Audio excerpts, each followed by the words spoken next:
Hello बच्चों, useful study number 1 में आप सभी का स्वागत है। इस वीडियो में हम आपको बताने वाले हैं आयत के बारे में, और आयत के जितने भी सूत्र होते हैं सभी को बताने वाले हैं, और आयत का जो परिभाषा होता है उसको भी बताने वाले हैं। तो चलिए वीडियो स्टार्ट करते हैं।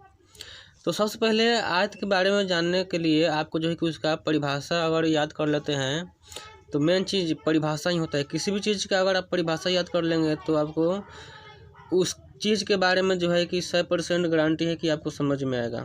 तो चलिए पहले हम लोग आयत का जो परिभाषा होता है उसको जान लेते हैं।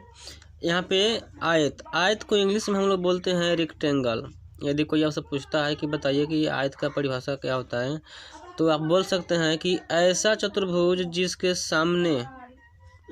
जिसके आमने सामने का भुजा बराबर हो और चारों कोण बराबर हो उसे आयत कहते हैं। कहने का मतलब है कि आप देख सकते हैं ये आपका एक चतुर्भुज है, ठीक है। ये चतुर्भुज है और इसके जो आमने सामने का भुजा होते हैं बराबर होते हैं। अगर ये वाला भुजा आपका 5 सेंटीमीटर है तो ये भी होगा आपका 5 सेंटीमीटर। ये आपका 4 सेंटीमीटर है तो ये भी आपका हो जाएगा 4 सेंटीमीटर। और इसमें जो यहाँ पे होता है इसको हम लोग लंबाई बोलते हैं और इसको चौड़ाई बोलते हैं।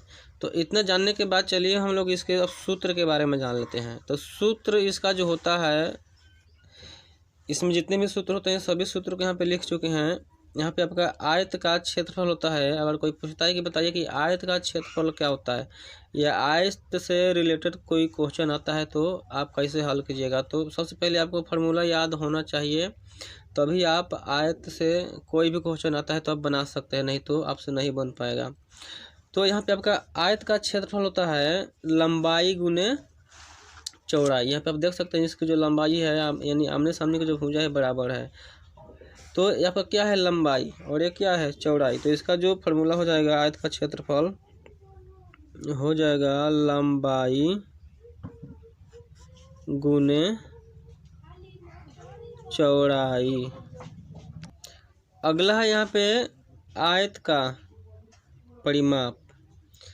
तो आयत का आपका परिमाप होता है 2 × लंबाई प्लस चौड़ाई।